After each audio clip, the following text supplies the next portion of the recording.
এপিটার ওপি, এরা সকলেই চাই মনে প্রাণে আপনাকে আমাকে ভয় দেখিয়ে ভোটটা নেবে, আর আপনাকে আমাকে যত অশিক্ষিত মূর্খ করে রাখতে পারবে এদের তত লাভ। সিএ ভয় দেখানো হচ্ছে, সিএ ভয় দেখানো হচ্ছে।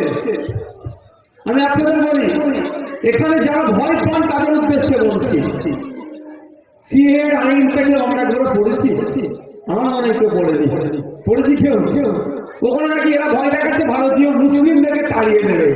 আমি দায়িত্ব নিয়ে বলতে পারি, সিএ কাছ থেকে ভোট ধরা কল, বিজেপি সিএ নাম করে কিছু ভোট ধরছে এই কলের মাধ্যমে, আর তৃণমূলের মতো যারা আছে সিএ ভয় দেখিয়ে সিএ কে তাড়িয়ে দেবে, তোরা আমাদের কাছে আয়, তোদেরকে বাঁচিয়ে নেবো, এই ধরনের ভোট। এটা ভোট ধরা কল ছাড়া আর কিছু নয়। 2019 নির্বাচনের আগে সিএ করবো বলে অমিত শাহজি অনেক কথা বললেন, 2019 নির্বাচন হয়ে গেল, সিএ এর কথা বাংলার মানুষ এক প্রকার ভুলে গিয়েছিল। 21 নির্বাচন আসলো, আবার সিএ করবো, সিএ করে তাড়িয়ে দেবে, আর তৃণমূল বলছে নাকি বাঁচিয়ে দেবে। 21 নির্বাচন পার হয়ে গেল, মধ্যিখানে 2-2.5 বছর সব ভুলে গেলাম আমরা।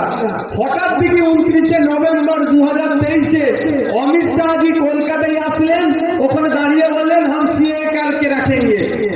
ঠিক যেভাবে 4 বছর আগে বলেছিল আমি সিএ করবো, আর এখন বললো, আমার মনে পড়ে গেল এবার তাহলে মনে ভোট আসছে, প্রস্তুতি নিতে হবে আমাকে, কারণ ভোটের ছাড়া তো এইসব কথা বলে না।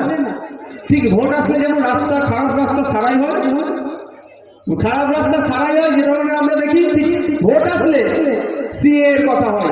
আমি আপনাদের বলি, একটা ছোট্ট উদাহরণের জন্য বলছি, সিএ এর হাত থেকে বাঁচতে গেলে তো ভাই শুধু মিটিং মিছিল করলে হবে না, ঠিক তো ঠিক জায়গাতে গিয়েও তো ধাক্কাটা দিতে হবে, আইনের ধাক্কা, কি সুপ্রিম কোর্টে যেতে হবে। প্রথম কথা হচ্ছে বিধানসভা লোকসভার মধ্যে কোন বিল পাস করলেও বিজেপির ক্ষমতা নাই, একক ক্ষমতায় লোকসভার মধ্যে রাজ্যসভার মধ্যে সেই বিলটাকে পাস করাতে হবে, পারবে না ভোটাভুটিতে।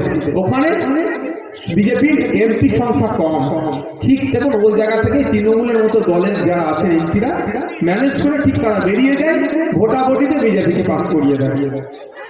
এই সিএ বিলটা পাসই হতো না যদি তৃণমূল না সহযোগিতা করতো। আমি দায়িত্ব নিয়ে বলছি, এটা মনে রাখবেন, নওশাদ সিদ্দিকী একটা শব্দ ভুল বলে ছাড়বে না মমতা ব্যানার্জি মহাশয় আমাকে।